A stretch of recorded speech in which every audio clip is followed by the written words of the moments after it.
Hello friends, so welcome to be limitless. So आज इस video के द्वारा हम अकाउंटेंसी रिलेटेड चीज़ों को जानेंगे। बेसिकली अकाउंटेंसी होता क्या है, अकाउंटेंसी से रिलेटेड कुछ टर्म्स, कुछ बेसिक चीज़ें आज हम इस वीडियो के थ्रू जानेंगे। और रेगुलर हमारे चैनल पे मैं कोशिश करूँगा कि आपको अकाउंटेंसी से रिलेटेड, अकाउंटेंसी सब्जेक्ट के रिलेटेड वीडियोस हम रेगुलर आपको प्रोवाइड करवा सकें। सो हमारे चैनल को सब्सक्राइब ज़रूर कीजिए। रेगुलर अपडेट इसमें आते हैं, तो इसको रेगुलर आप चेकआउट कीजिए चैनल को ऑन अ डेली बेसिस। और प्लीज़ बेल आइकन को ज़रूर प्रेस कर दीजिएगा। बेल आइकन अगर आप प्रेस नहीं करेंगे तो आपको नोटिफिकेशन नहीं आएगा, क्योंकि हम रेगुलर बेसिस पे अपडेट करते हैं। आप बेल आइकन को प्लीज़ प्रेस कीजिए ताकि रेगुलर नोटिफिकेशन आपको आए। सो आइए स्टार्ट करते हैं अकाउंटेंसी। सो हम ये वीडियो केवल बेसिक कुछ चीज़ों पे है, हम थोड़ा बहुत बेसिक जानेंगे, धीरे धीरे आगे बढ़ेंगे। ये एक ओवरव्यू है कि अकाउंटिंग जो होता है, अकाउंटिंग का प्रोसेस का ओवरव्यू क्या होता है। अकाउंटिंग बेसिकली क्या हो गया, देखिए अकाउंटिंग का सीधा सा मतलब है कि हिसाब किताब रखना, कोई भी ट्रांजैक्शन हो रहा है मॉनेटरी टर्म्स पे उसको मेंटेन करना, उस ट्रांजैक्शन को नोट डाउन करना, प्रॉपर रिकॉर्ड करना, उसको क्लासीफाई करना, उसको फिर समराइज़ करना, फिर उसको एनालाइज करना कि वो किस चीज़ से रिलेटेड है, उसको इंटरप्रेट करना, और उससे फाइनेंशियल रिजल्ट्स जो होते हैं, उस इंफॉर्मेशन जो हम रिकॉर्ड कर रहे हैं उससे क्या फाइनेंशियल रिजल्ट निकल के आ रहा है, उसको सही लोगों तक पहुंचाना, उस रिज़ल्ट को कम्युनिकेट करना। तो ये सारी चीज़ें हैं जो अकाउंटिंग एक बहुत ही वास्ट सब्जेक्ट है और काफ़ी अच्छी चीज़ें हैं सीखने को, बहुत ही वास्ट स्कोप है अकाउंट्स में। तो मैं उम्मीद करता हूँ आप हमारे साथ चैनल में हमारे वीडियोज़ के साथ रेगुलर बने रहेंगे ताकि अकाउंट्स से रिलेटेड वीडियोज़ आपको इस चैनल पर मिलती रहें। सो पहले देखिए, अगर आप ये जो एक फ्लो चार्ट है, इसमें प्रोसेस ऑफ अकाउंटिंग है, उसके दो पार्ट हैं, generating financial information. Process of accounts क्या है, अकाउंट्स के प्रोसेस मेन क्या है। मेन दो चीज़ हैं, फाइनेंशियल इन्फॉर्मेशन जनरेट करना, जो हमारे पास जो डेटा होता है मॉनेटरी ट्रांजैक्शन का, उससे फाइनेंशियल इन्फॉर्मेशन जनरेट करते हैं, और उस फाइनेंशियल इन्फॉर्मेशन को कहाँ कहाँ कैसे कैसे यूज़ करना है। तो जनरेटिंग फाइनेंशियल इन्फॉर्मेशन करने के लिए आपको क्या क्या प्रोसेस होते हैं। अगर आपको कोई अकाउंट्स से रिलेटेड कुछ, आपको एक इन्फॉर्मेशन आपको बनाना है, सामने कंपनी को प्रेजेंट करना है, तो आप उस प्रेजेंट करने के लिए आप कैसे उसको स्टार्ट करेंगे। फर्स्ट ऑफ ऑल आप देखिए, जनरेटिंग फाइनेंशियल इन्फॉर्मेशन में आप अगर फ्लो चार्ट देखें तो उसमें कुछ स्टेप्स हैं। पहले आपको जो भी ट्रांजैक्शन हो रहा है उसको रिकॉर्ड करना है। उस ट्रांजैक्शन को रिकॉर्ड करने के बाद उसको क्लासीफाई करना है कि ये कहाँ कहाँ जाएगा, उसको समराइज़ करना है प्रॉपर तरीके से, उसको सजाना है, उसको एनालाइज करना है कि इसका इम्पैक्ट कैसे कैसे कहाँ कहाँ हो सकता है, उसको इंटरप्रेट करना है और उसको सही जगह पर कम्युनिकेट करना है। जैसे आज अगर मैं बैलेंस शीट कंपनी का बनाता हूँ, कंपनी प्रॉफिट में है या लॉस में है, इसको मैं किसको बताऊंगा तो फ़ायदा होगा। जाहिर सी बात है, अगर मैं शेयर होल्डर्स को बताऊंगा जो उसमें पैसा लगाने वाले हैं, तो उनको पता चलेगा कि कंपनी में, अगर कंपनी प्रॉफिट में है तो उनका पैसा बढ़ेगा, अगर कंपनी लॉस में है तो वो भी लॉस में जा सकते हैं। तो जो कंपनी के प्रोप्राइटर्स हैं या ओनर्स हैं या डायरेक्टर्स हैं, उनको मैं कम्युनिकेट करूंगा कि कंपनी इतनी प्रॉफिट में है, कंपनी का इतना लोन है, कंपनी इतनी लॉस में है। तो सही लोगों को जानकारी मिलना भी ज़रूरी है। आज अगर मुझको कोई इन्फॉर्मेशन मेरे लिए मतलब यूज़फुल है, वो अगर मैं किसी थर्ड पर्सन को बताऊं जिसको उससे लेना देना नहीं है, तो उस इन्फॉर्मेशन को उसको देने का कोई फ़ायदा नहीं है। So communication to the right person to the right place is also very important. ठीक है, अब देखिए ट्रांजैक्शन को यहाँ पे आप आइडेंटिफाई कैसे करते हैं। फ्लो चार्ट में मेंशन है, accounting cycle, events, economic events and transaction measured in financial terms. कोई भी इकोनॉमिक इवेंट और कोई ट्रांजैक्शन जो फाइनेंशियल टर्म्स में, जिसको आप मेजर कर सकते हैं, जहाँ पे पैसे का लेन देन हो रहा है। Recording of transaction in the books, कोई भी ट्रांजैक्शन जो मॉनिटरी हो रहा है आप उसको बुक्स में रिकॉर्ड करेंगे, उसको प्रॉपर लेजर में पोस्टिंग करेंगे। हम धीरे धीरे आएंगे कि लेजर क्या होता है, ट्रायल बैलेंस क्या होता है, सारी चीज़ें हम स्टेप बाय स्टेप करेंगे। और उम्मीद है ये वीडियो आपको बहुत ही अच्छा लगेगा और आप रेगुलर देखते रहेंगे। और एक बार मैं फिर से बोल दूं फ्रेंड्स, प्लीज़ आप बेल आइकन को ज़रूर प्रेस करें और सब्सक्राइब ज़रूर कीजिएगा। देखिए, अब जो रिकॉर्डिंग, जो भी ट्रांजैक्शन हो रहा है उसको हम रिकॉर्ड करते हैं प्रॉपर बुक्स में जो हमने बनाया हुआ है। सारी चीज़ें आपको स्टेप बाय स्टेप समझाएंगे हम। उसको प्रॉपर लेजर में पोस्टिंग करते हैं, उसका ट्रायल बैलेंस बनता है, फिर उसका फाइनल अकाउंट्स हम बनाते हैं। फाइनल अकाउंट्स मतलब भाई ये फाइनल अकाउंट्स है, ये अंतिम हिसाब किताब है। और उसको आउटपुट क्या है, प्रॉपर उसका हम लोग जो है प्रॉपर यूज़र को कम्युनिकेट करते हैं उसका आउटपुट क्या निकल के आ रहा है। इंट्रोडक्शन, ये इंट्रोडक्शन पार्ट है थ्योरी। आप स्क्रीन पे है, आप पढ़ सकते हैं, देख सकते हैं, समझ सकते हैं। भाई कुछ भी इकोनॉमिक एक्टिविटी अगर होता है, फॉर एग्जांपल मान लीजिए हर आदमी कुछ ना कुछ इकोनॉमिक एक्टिविटी ज़रूर परफॉर्म करता है। For example, a salaried person get salary and spends to buy provision and clothing. अगर मुझे आज मैं कुछ काम कर रहा हूँ तो मुझे उसके बदले सैलरी मिल रही है, मैं कहीं अगर जॉब कर रहा हूँ तो उस सैलरी का मैं क्या करता हूँ, बच्चों की पढ़ाई में, अपने कपड़े खरीदने में या मंथली प्रोविजंस राशन पानी खरीदने में मैं खर्च करता हूँ, क्योंकि वो मेरी लिविंग के लिए ज़रूरी है। मैं अपने बच्चों के शिक्षा के पीछे खर्च करता हूँ, for children's education, construction of house. ठीक है, तो ये एक नॉर्मल सी ये एग्जाम्पल थ्योरेटिकल पार्ट में दिया गया है, इसे आप पढ़ भी सकते हैं। कुछ भी कहीं पे भी आप लोगों को पूछना हो, समझ न आए, आप कभी भी कमेंट सेक्शन में कमेंट करके उस चीज़ों को पूछ सकते हैं और मैं एश्योरेंस आपको देता हूँ कि वो चीज़ क्लैरिफाई होगी। तो आप कमेंट ज़रूर कीजिएगा कमेंट सेक्शन में, है ना।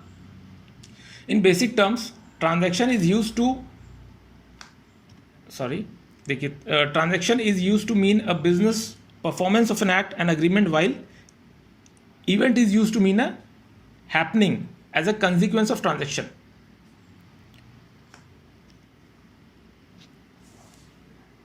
Next, move on to another slide. ये सिर्फ आप लोगों को समझाने के तौर पर की फाइंडिंग इन फैक्ट्स। मान लीजिए an individual invest 2 lakh for running a stationary business. एक स्टेशनरी बिजनेस है, उसमें वो 2 लाख इन्वेस्ट करता है। 1 जनवरी ही परचेज गुड्स फॉर 1,15,000, 1,15,000 में खरीदा उसने, और 1,47,000 ड्यूरिंग द मंथ में, जनवरी के मंथ में बेच दिया। उसने शॉप रेंट पे किया 5,000, और उसके बाद भी वो देख रहा है कि उसके पास 15,000 का गुड्स जो है वो उसके पास बच गया है। सो ये एक टाइप का इकोनॉमिक एक्टिविटी है जो परफॉर्म कर रहा है, और इस दौरान उसने कुछ ट्रांजैक्शन भी किए, जैसे खरीदा, बेचा। ये ट्रांजैक्शन है जो मॉनेटरी टर्म्स में आप रिकॉर्ड कर सकते हैं। सो इस दौरान इकोनॉमिक एक्टिविटीज़ भी हो रही हैं और मॉनेटरी ट्रांजैक्शन भी हो रही हैं। आइए हम आगे समझते हैं। तो इसका फैक्ट, इसका रिजल्ट क्या निकल रहा है। भाई आप देख सकते हैं स्क्रीन पे भी कि एक इंडिविजुअल ने 42,000 का सरप्लस उसके पास बन गया। कैसे, देखिए, गुड्स उसने बेचा 1,47,000 का, गुड्स उसके हाथ में है 15,000 का, अभी तक उसके पास 15,000 का माल पड़ा हुआ है। उसमें से उसने जो परचेज किया था वो केवल 1,15,000 का किया था, जो उसका खर्चा था। भाई 1,47,000 का माल बेचा तो उसके पास तो पैसे आएंगे। 15,000 का गुड्स ऑलरेडी उसके पास पड़ा है, मतलब ये कभी भी उसको बेच के ये उसको इनकैश कर सकता है। परचेज जो है उसके पास 1,15,000 का है। जो उसने माल खरीदा था वो, मतलब जो खर्च किया था वो 15,000 किया था। उसके बाद और क्या खर्च हुआ, उसके रेंट पे खर्च हुआ। तो ये कैलकुलेशंस के हिसाब से आप इजीली समझ सकते हैं कि उसके पास उसके बावजूद भी 42,000 का सरप्लस है। So let's move on to another slides which contains of theoretical parts, क्योंकि थ्योरेटिकल पार्ट भी अच्छे से हम लोगों को समझना बहुत ज़रूरी है। तो जैसा कि आप स्क्रीन पे देख सकते हैं in this slide, let's understand a bit of more theory. So similarly, a municipal corporation got government grant. Grant का मतलब क्या है, ग्रांट का मतलब है एक टाइप का रिवॉर्ड जो कि आपको गवर्नमेंट से मिले और जिसको कि आपको पे बैक नहीं करना है, देना नहीं है। This is a type of reward. ठीक है, तो एक मान लीजिए एक म्यूनिसिपल कॉरपोरेशन को गवर्नमेंट ने 500 लाख दिया as a reward because it is a grant, और उसमें से म्युनिसिपल कॉरपोरेशन ने एडल्ट एजुकेशन में 250 लाख खर्च कर दिया for purchasing literacy kits, because अब अगर पढ़ाने के लिए आप खर्चा कर रहे हैं तो डेफिनेटली आपको लिटरेसी के लिए किट्स लगेंगी, कॉपी किताब पेन पेंसिल, बहुत सारी चीज़ें हैं जो आपको अरेंज करनी पड़ेंगी। तो बड़ों को पढ़ाने के लिए जो खर्चा किया गया वो है 250 लाख, और 200 लाख ट्यूटर्स को फीस, ट्यूटर्स की सैलरीज एंड फीस वगैरह देने के लिए, क्योंकि ट्यूटर्स आपको पढ़ाएंगे। जो बैलेंस गवर्नमेंट इसके म्युनिसिपल कॉरपोरेशन के पास जो बचता है वो बचता है लास्ट में 50 लैक्स। सो एक एजुकेशन के लिए गवर्नमेंट ने, पहले तो गवर्नमेंट को एक एजुकेशन के लिए 500 लाख गवर्नमेंट की तरफ से मिले, उसके बाद म्युनिसिपल कॉरपोरेशन ने एजुकेशन देने के लिए जो खर्चे किए, 250 लाख लिटरेसी किट्स में खर्चा किया, 200 लाख ट्यूटर्स को सैलरीज के लिए खर्चा किया, और बैलेंस उसके पास 50 लाख रहता है। तो ये सारी चीज़ें क्या है, ये एक टाइप का ट्रांजैक्शन है, और ये इवेंट्स है। इवेंट्स में ट्रांजैक्शंस हो रहे हैं। सो ये इसमें ट्रांजैक्शन भी है, इवेंट्स भी हैं,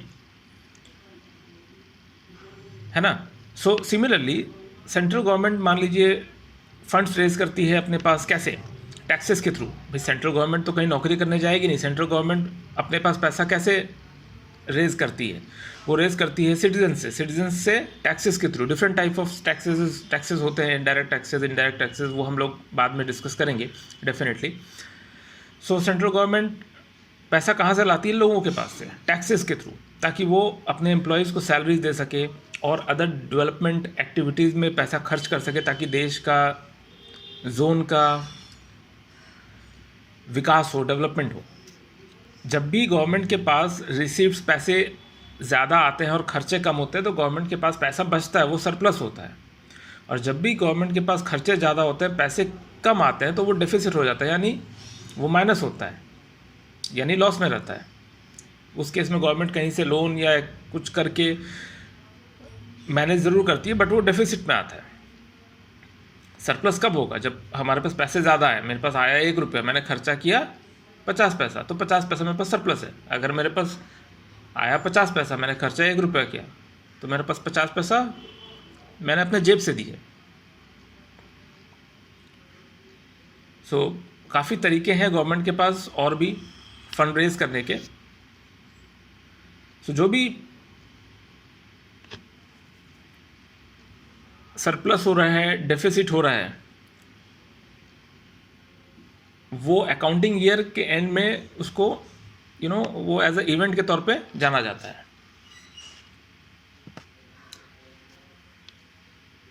सो everybody wants to keep records of all transaction and events to have adequate information about the economic activity as an aid to decision making. भाई सबसे ज़रूरी चीज़ क्या है? हर कोई जो है, कोई भी तरह का ट्रांजैक्शन अगर हो रहा है तो उसको हर कोई रिकॉर्ड करना चाहता है अपने पास, उसका एक प्रॉपर रिकॉर्ड मेंटेन रखना चाहता है, ताकि वो किसी भी प्रकार के डिसीजन मेकिंग में काम आए। Accounting discipline have been developed to serve this purpose as it deals with the measurement of economic activities involving inflow and outflow of economic resources, which help to develop useful information for decision making process. तो accounting जो एक process बनाया गया है, accounting का जो एक तरीका, एक डिसिप्लिन में एक सिस्टम को लाया गया है, वो किस लिए लाया गया? ताकि कोई भी इकोनॉमिक एक्टिविटी जो कि फाइनेंशियल नेचर का हो और कोई भी फाइनेंशियल ट्रांजैक्शन, उसको एक प्रॉपर तरीके से रिकॉर्ड करके उसका एक प्रॉपर रिजल्ट निकाला जाए और वो रिज़ल्ट प्रॉपर सही तरीके से सही लोगों को पहुंचाया जाए, ताकि उसको आगे की डिसीजन मेकिंग में वो इन्फॉर्मेशन जो निकल के आएगा वो काम आए। आज अगर मैं कोई बिज़नेस रन कर रहा हूँ, सिंपल सी चीज़ है, आज अगर मैं कोई बिज़नेस रन कर रहा हूँ और मैं प्रॉफिट कर रहा हूँ या लॉस हो रहा है, ये मुझे at the end of the financial year पता चलता है। तो ये मैं क्यों देखता हूँ, मुझे प्रॉफिट हो रहा है या लॉस हो रहा है, सॉरी, ये मैं इसलिए देखता हूँ ताकि मुझे पता चले कि मेरा बिज़नेस कहाँ स्टैंड कर रहा है। आज जो मैं मेहनत कर रहा हूँ अपने बिज़नेस के पीछे, तो क्या मैं उससे कुछ अर्न कर पा रहा हूँ, क्या मैं सही दिशा में जा रहा हूँ? तो उससे काफ़ी सारे एक बिज़नेस को रन करने के लिए एक इन्फॉर्मेशन मैनेजमेंट को, शेयर होल्डर्स को चाहिए होती है। आज बाहर के लोग आपके बिज़नेस में पैसा क्यों लगाएंगे? जो कि इन्वेस्टर्स होते हैं। अगर उनको लगेगा कि नहीं बिज़नेस अच्छा ग्रो कर रहा है, आने वाले टाइम में अगर वो आज 1 रुपये लगाएंगे, उनको पता है कि आने वाले टाइम में आपका जब बिज़नेस जिसमें आप पैसा लगा रहे हैं वो ग्रो करेगा और वो 2 रुपये हो जाएंगे, तब वो 1 रुपये लगाएंगे। तो आपका बिज़नेस आपको चलाने के लिए भी बहुत सारी इन्फॉर्मेशन की ज़रूरत पड़ती है। उस एक प्रॉपर इन्फॉर्मेशन जो है अकाउंटिंग प्रोसेस में एक बहुत ही अहम इम्पॉर्टेंट रोल प्ले करता है ना। तो बाकी डिटेल्स आप डेफिनेटली स्क्रीन पे देख सकते हैं। सो फ्रेंड्स, मैं एक बात कह देता हूँ, आपको बताना चाहता हूँ कि आपको पढ़ाने के दौरान इन द मीन वाइल अगर कोई भी कन्फ्यूजन होता है चैप्टर में या कुछ भी समझ में नहीं आता, आप डेफिनेटली मुझे कमेंट करके ज़रूर पूछिए, उसका रिप्लाई मैं ज़रूर दूंगा। और प्लीज़ कुछ भी हो बिना हेजिटेशन के कमेंट ज़रूर कीजिए और क्वेश्चन ज़रूर पूछिए। आने वाले टाइम में हम कोशिश कर रहे हैं कि हम लाइव क्लासेस ले सकें, है ना। So the growth of accounting discipline is closely associated with the development of business world. भाई अकाउंटिंग का तरीका ये बनाया है इसीलिए यह है ताकि वो डेवलपमेंट में काम आ सके दुनिया के। नहीं तो फिर अकाउंटिंग का मतलब क्या है, कोई भी चीज़ कहीं से भी आ रहा जा रहा है क्या मतलब, लेकिन चीज़ को अगर कोई भी चीज़ तरीके से नहीं होगा तो प्रॉपर रिजल्ट नहीं आएगा।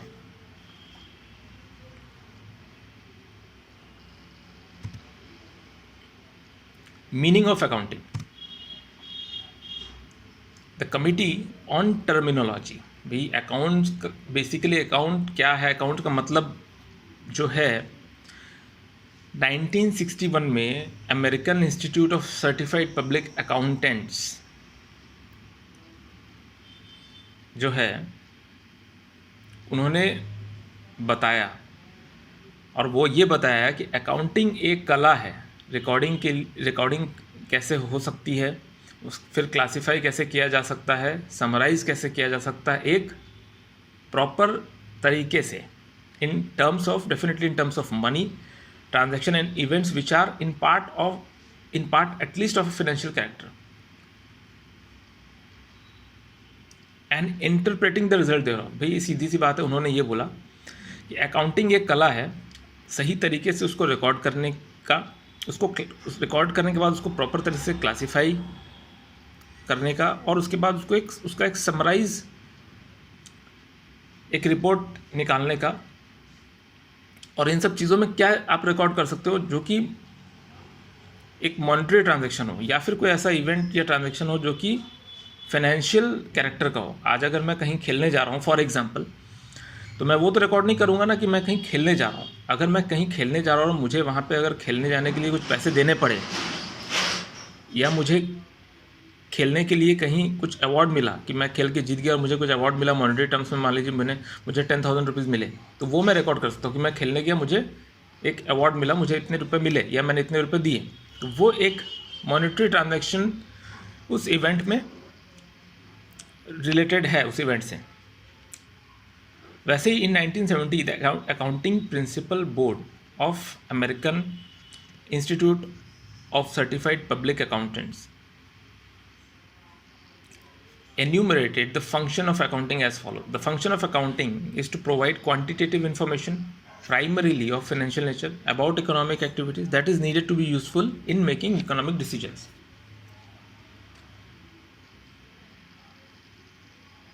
अकाउंटिंग का बेसिक फंक्शन और मेन फंक्शन क्या है कि ज़्यादा से ज़्यादा इंफॉर्मेशन देना उस चीज़ के बारे में जो कि फाइनेंशियल नेचर का हो, about economic entities that is to be needed, that is to be useful in making economic decisions. I hope आप समझ रहे हैं चीज़ों को। वीडियो को पूरा देखें प्लीज़, मैं यही बोलूँगा, बी पेशेंट और शांति से सुने। कुछ भी नहीं समझ में आए कभी भी तो कमेंट सेक्शन में ज़रूर कमेंट करके बताइए। वीडियो को अगर अच्छा लगा हो हमारा मेहनत तो डेफिनेटली लाइक ज़रूर कीजिए, है ना, और ज़्यादा से ज़्यादा शेयर कीजिए ताकि ज़्यादा से ज़्यादा लोगों तक पहुँचे और वो हमारे चैनल से जुड़े। Now let's move on to procedural aspect of accounting on the basis of the above definition. Procedural accounting क्या है? प्रोसीड्यूरल अकाउंटिंग मतलब अकाउंटिंग का मेन प्रोसेस क्या है भाई सीधी सी बात है, अकाउंटिंग जो है उसका सबसे मेन दो ही प्रोसेस है एकदम सिंपल टर्म्स में, फिनेंशियल इंफॉर्मेशन जनरेट करना और फिनेंशियल इंफॉर्मेशन जो जनरेट हुआ है उसको यूज़ करना, यूज़ कहाँ पर, सही लोगों तक पहुँचाना, उसका प्रॉपर यूज़ करना ताकि उसका प्रॉपर यूटिलाइजेशन हो। जनरेटिंग फाइनेंशियल इन्फॉर्मेशन के ये पार्ट्स हैं। रिकॉर्डिंग आप जनरेट कैसे करोगे, पहले आप रिकॉर्ड करोगे, क्लासीफाई करोगे, उसके कुछ स्टेप्स हैं, समराइज करोगे, फिर एनालाइज करोगे। तो रिकॉर्डिंग डेफिनेशन में पढ़ के आपको सेंटेंस टू सेंटेंस नहीं बताऊंगा, आप स्क्रीन पे पढ़ ही सकते हैं। कुछ नहीं समझ में आए कमेंट सेक्शन में पूछिए, उसका रिप्लाई हम आपको ज़रूर करेंगे। भाई कोई भी आप ट्रांजैक्शन अगर हो रहा है पहले आप उसको रिकॉर्ड करेंगे। रिकॉर्डिंग कहाँ होता है, जर्नल में आप उसको ट्रांजैक्शन जो हुआ है उसको आप रिकॉर्ड करेंगे।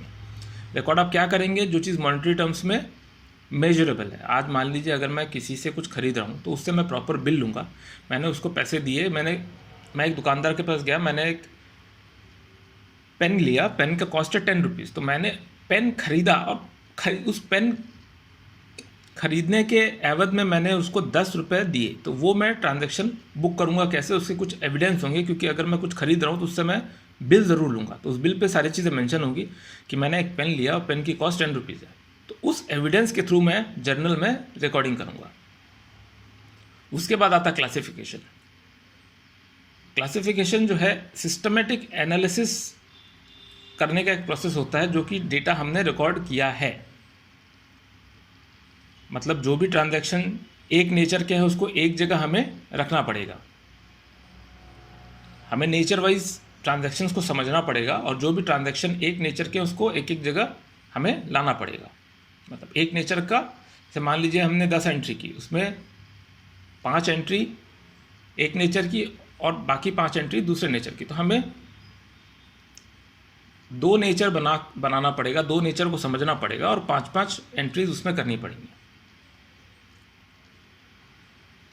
समराइज, थर्ड स्टेप है summarising. Now it is concerned with the preparation and presentation of the classified data in a manner useful to internal as well as external user of financial statement। Summarize करके हम उसको क्या करेंगे, what does summarizing means? हमने जो transaction record किया, classify किया, उससे जो रिजल्ट निकल के आ रहा है उसको हम एक प्रॉपर समराइज, अब हम बहुत बड़ा रिपोर्ट है, हम तो उसको एक जो यूज़फुल इन्फॉर्मेशन है उसमें से वही एक्सट्रैक्ट करके जो जितनी इन्फॉर्मेशन काम की है और वो इन्फॉर्मेशन जिसको चाहिए वो इन्फॉर्मेशन हम उसको पहुंचा देंगे। आज मैं बिज़नेस रन कर रहा हूँ, कितना प्रॉफिट आ रहा है, कितना लॉस आ रहा है, ठीक है, उसमें मेरा क्या परचेज़ है, क्या सेल है, जो कुछ इंपॉर्टेंट इन्फॉर्मेशन है समराइज़ करके वो मैं मैनेजमेंट को दे दूंगा। फोर्थ स्टेप है analysing. The term analyses means methodical classification of the data in the financial statement. अब जो रिपोर्ट हमें मिला उसको हम प्रॉपर एनालाइज करते हैं, उसी को एनालाइजिंग कहते हैं कि भाई प्रॉफिट एंड लॉस हो रहा है, अगर लॉस हो रहा है तो क्यों हो रहा है, प्रॉफिट हो रहा है तो कितना हो रहा है ना। तो ये सारी चीज़ें हैं। 5वां स्टेप है इंटरप्रेटिंग। और this is the final function of accounting. It is concerned with explaining the meaning and significance of the relationship as established by the analysis of accounting data. The recorded financial data is analyzed and interpreted in a manner that will enable end user to make a meaningful judgment about the financial condition and profitability of business operation. अब हम interpret कर रहे हैं। Last step क्या था, analyse करना, इससे पहले फिफ्थ स्टेप है इंटरप्रेट करना। भाई इंटरप्रेट हम क्या कर रहे हैं, जो हमारे पास रिजल्ट निकल के आया, ठीक है। 6th स्टेप कम्युनिकेटिंग, जो मैंने बताया कि आप फाइनली जो है वो रिजल्ट हमारा जो बैलेंस शीट हमारा क्या कह रहा है, हमारे कितने डेटर्स हैं, कितने क्रेडिटर्स हैं, क्या प्रॉफिट है, क्या लॉस है, ये सारी चीज़ें जो है हमें मैनेजमेंट को और जो भी शेयर होल्डर्स हैं उन सबको कम्युनिकेट करना पड़ता है। बेसिकली उस इन्फॉर्मेशन से जिसको फ़ायदा हो सकता है उस तक हमें वो इन्फॉर्मेशन पहुंचानी होती है।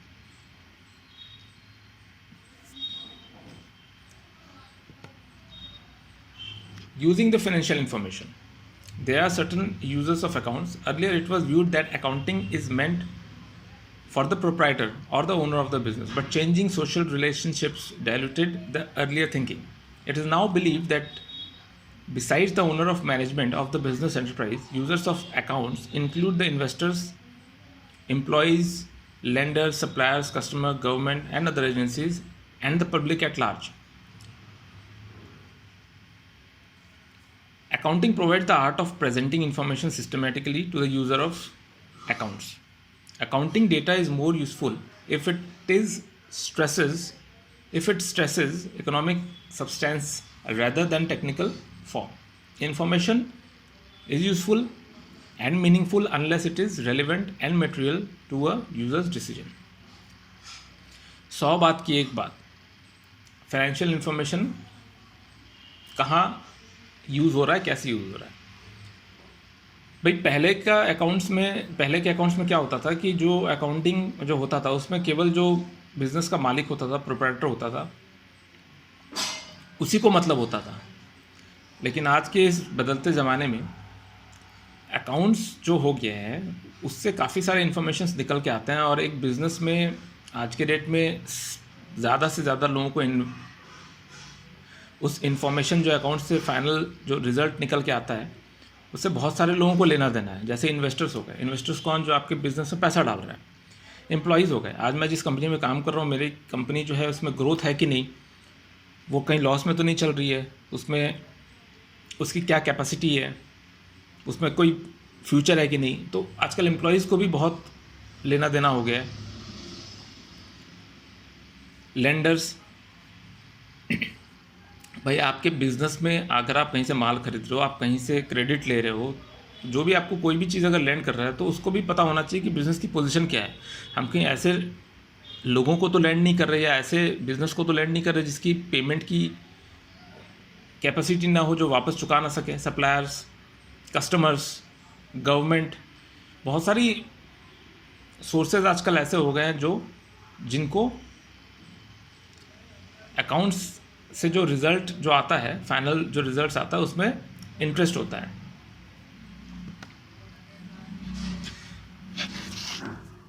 So we will now see the objective of accounting.